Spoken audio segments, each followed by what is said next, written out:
All right, sorry about that. Totally forgot. That's just being honest. Totally forgot. Didn't want to stop doing this. I don't know how many more I'm going to do, but this is number 4. Supplement series. Part number 4 is about whey protein. Something you see a lot of people slamming in their shakes post-workout. As it's been with every single one of these talks, you cannot supplement your way to health. Step 1, eat real food.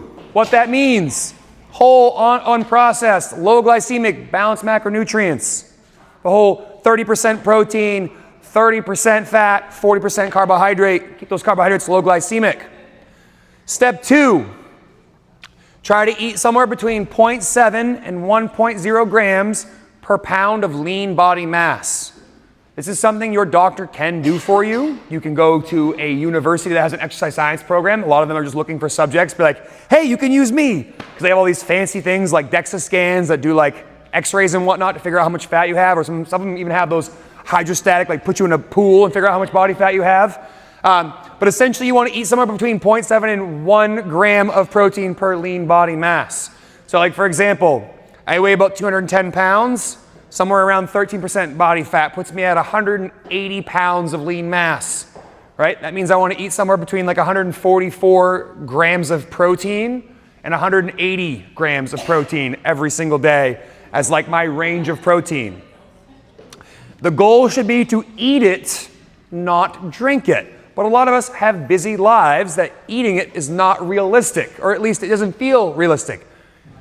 If you haven't tried to eat it first, you shouldn't be worrying about supplementation. You need to worry about eating it first. And if you have no idea, it's really, really easy to go to Walmart, buy some measuring cups, buy a very inexpensive food scale, and try weighing and measuring your food just for 2 weeks. Yeah, it's a pain in the ass for 2 weeks, but you'll get a really good grasp on it. Am I eating 295 grams of protein or 95 grams of protein? A lot of us underestimate how much protein we're eating and realize that, oh shit, I thought I was eating 200 grams a day. Turns out it's 110. And that's not the best way to eat because, again, we want to aim for that protein goal. And if you don't eat your calories in protein, what do you think you're going to eat your calories in? Carbs. Air. Trash. Yeah, air. I wish. Just mouthfuls of air. Just trash. Typically, when someone eats less protein, they eat more carbohydrate. Look no further than walking around Walmart. That's not a judgment on them, but that's serious. Go look around. If you ever go to the grocery store, and that's something I try not to do is like a judging thing on Sunday, but when I go to the grocery store, I typically pay attention to people in front of me and people behind me and see what they buy. And I'm not going to be like, hey, wait, that's terrible. You hate yourself? Are you hazing yourself? But I often just think most people don't know, so they just buy what's easy, what's convenient, and what the label says. Low fat and healthy. It's not a good recipe. So again, you should get a good grasp on what you eat for protein. And if you are someone who has a pretty good grasp on it and you are considering supplementation, something you're looking to take in is somewhere between 20 and 60 grams between 60 and 90 minutes after exercise. You do not need to be the person who is within 8 seconds of finishing Fran downing 16 ounces of protein because you're just going to fart it all out. You're not in the situation where you're going to digest it, right? We want to come down from exercise, meaning our heart rate is low, our temperature is low, we feel like we're relaxed again before we're trying to put protein into our body. Now I say 20 to 60 grams, which typically corresponds to 1 or 3 servings of whatever protein supplement you have. They're all different, but if you look at the back of the label, you can see how many scoops equals how many grams of protein, and use that as your guiding light for protein intake. Now, you might be wondering, why should I consider taking protein? If I'm eating it, but I want to get some more of it. Well, first, like I just talked about a second ago, most US adults do not get enough protein, and as a result, they fill it with other junk. Second, after a workout, we're trying to get our muscles to grow.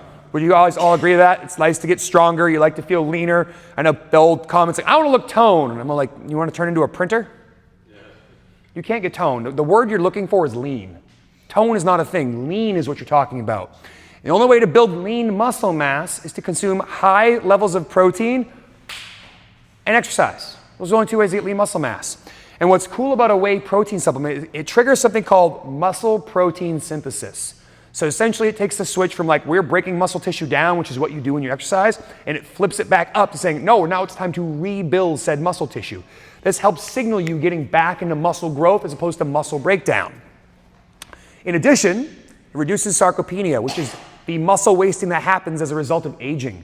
Through resistance training and high protein diets, you can reduce the effect of sarcopenia. It's pretty normal to see triathletes in their 70s have the same muscle mass as people who are in their 25s who work out occasionally. You can retain a lot of your muscle mass through resistance training and protein, but you have to be consistent in both. You guys do the exercise part a lot, you do it really consistently.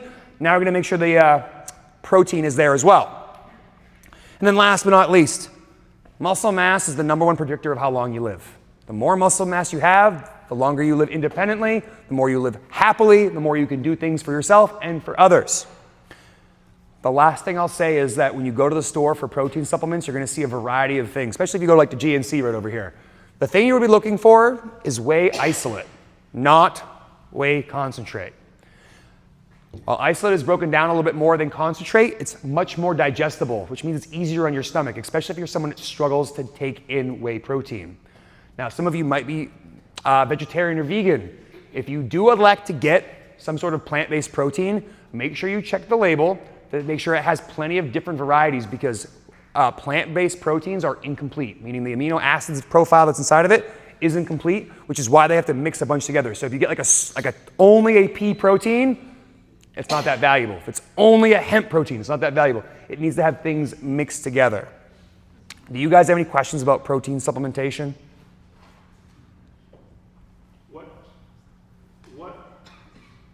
cons are there? I mean, there are people who advertise products that... Digestive, maybe the only cons that I can see are digestive issues if you don't do very well with dairy. You know, no one wants bubble guts as a result of the protein shake.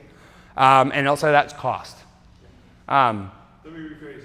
What imposters are there out there for proteins that you... I mean, I would just look for any protein powder that has 4,000 different things on the label you can't pronounce. Yeah. It's probably a bunch of junk. Okay. And it's usually to make it taste better. That doesn't mean it's good for you. And I'm not gonna sell necessarily what's up on the shelf there, but if you look at the back of that label, there's like 10 things in the label, as opposed to like go to GNC and pull up a few different ones, look at the back and see how many different things are on the back of that label.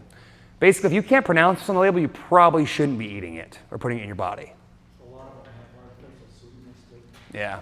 I'm not against artificial sweeteners. Again, we still don't really know what they're going to do to you, but like I would aim to find something that has the least amount of ingredients possible and the highest like protein to like weight of the scoop available. Anything else? Any other questions about nutrition in general? It's not this, because I know I've done like 4 of these now. Can I ask about products in general? Sure. All right, so